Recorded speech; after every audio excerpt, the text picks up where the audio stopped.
It's about sensing the flow in the moment. Here's an update on day 37 of the Middle East war. President Donald Trump has extended the ultimatum deadline to 8 p.m. on April 7th Eastern Time. However, Iran has stated that it will continue to attack ships passing through the Strait of Hormuz. They also said that in order to reopen the Strait of Hormuz, the United States must pay compensation to Iran. President Trump's original deadline was April 6th, but it has been extended by a day. Meanwhile, Pakistan is contacting both Iran and the United States to try to stop the current situation. However, Iran is not even agreeing to negotiations. The United States Central Command announced on April 4th that they had successfully rescued 2 F-15E crew members. The last person rescued was the WSO, which stands for Weapons Systems Officer. He was injured during the ejection process, but after landing on the ground, he managed to escape about 12 kilometers and was hiding in a mountainous area. He also survived alone for 36 hours while seriously injured, but now he has been safely rescued and is receiving treatment in Kuwait. There were also several skirmishes during the rescue operation, but it is not known how much damage the Iranian forces suffered. There were no casualties among the US forces during the skirmishes. However, 2 C-130 transport planes and several MH-6 Little Bird helicopters used during the rescue operation were destroyed. Meanwhile, Iran is claiming that the United States failed in its operation, citing the downing of an F-15E and an A-10 attack aircraft during the rescue mission. Even though the US military successfully built a temporary runway very close to Iran's major cities and withdrew all its troops safely, Iran is claiming for internal propaganda purposes that this operation was a failure and argues that if Iran's air defense system had actually been neutralized, the US MC-130 transport aircraft would not have been able to take off without difficulty. The real reason the MC-130 transport aircraft couldn't actually take off was because it was too heavy and its wheels got stuck in the dirt. The Israeli military is continuing to attack the entrances to Iranian tunnels in order to prevent the Iranian military from using tunnels to hide their missile bases. Israeli Air Force Intelligence's chief said Israel must invest heavily to stop Iran's military from hiding in mountains. He also added that the Israeli military is blocking the entrances to the tunnels to prevent the Iranian military from accessing them. The US and Israeli forces have continued to attack Iran's engine and guidance system production facilities, as well as research and development facilities. The US and Israeli forces attacked a missile launch site in Kurdistan province. The launch site is believed to be for the Hajj Qassam missile, a medium-range ballistic missile with a range of 1,400 kilometers. They also attacked a missile launch site inside a warehouse in Parashvand, Fars province. In addition, the Israeli military attacked Avaz International Airport located in Khuzestan province. The 51st Independent Armored Brigade is stationed nearby, so it's unclear if the attack targeted the brigade or Avaz International Airport. The Israeli and US militaries also attacked the 14th Imam Hussein Division in Isfahan.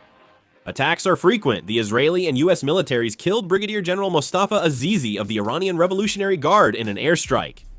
He is the commander of the Iranian Revolutionary Guard Navy, and in Tehran, Mohammad Reza Ashrafi Ghai was killed. He was the commercial manager of the Iranian Revolutionary Guard's oil headquarters. He used to be responsible for selling oil managed by the Iranian Revolutionary Guard. The Israeli military also killed Brigadier General Masoud Zara, head of the Iranian Air Force Air Defense School. 4 air defense commanders also died in the rescue operation. Shefa Bank in Iran is facing computer network problems, preventing them from paying Iranian Revolutionary Guard members and military officials. On March 11, the Israeli military had already attacked Shefa Bank, causing a temporary suspension of online services and salary payments. Just a few days after things returned to normal, the bank was attacked again. These repeated disruptions could accelerate desertion within the Iranian military. Shefa Bank is the institution responsible for paying the salaries of the Iranian military and the Iranian Revolutionary Guard. The Iranian military fired at least 5 missiles targeting Israel. Ballistic missiles landed in an open area of Neyat Hovav industrial zone in the south. A missile hit Haifa, leaving 4 trapped and seriously injuring 1. They attacked oil and gas facilities linked to the United States in the UAE, Bahrain, and Kuwait. Fires broke out at 3 petrochemical plants of Baroj in Al Ruwais, UAE. A projectile hit a container ship docked at Khor Fakkan port in the UAE, causing a fire and injuring 4 crew members.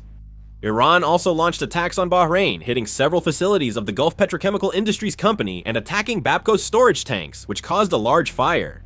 Kuwait also came under intense attack, with 2 desalination plants, a government building, and several facilities operated by the Kuwait Oil Company targeted by Iranian forces. Ali Akbar Velayati, Ali Khamenei's international affairs advisor, said on X that the axis of resistance could blockade the Bab-el-Mandeb Strait like the Hormuz region.